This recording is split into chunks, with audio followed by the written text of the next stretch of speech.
I have watched some YouTube channels where they create a dusting box for their chickens, and so here I've made a little box with hardware fabric at the bottom for my little girls to dust themselves and clean themselves in.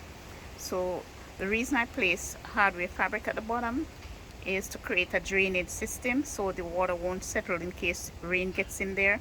The water won't settle at the bottom and keep it moist. Okay, so in it I will be placing some sand mixed with soil.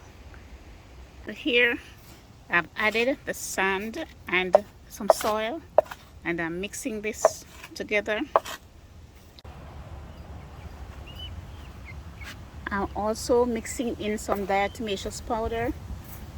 So this will keep away fleas and small or tiny insects.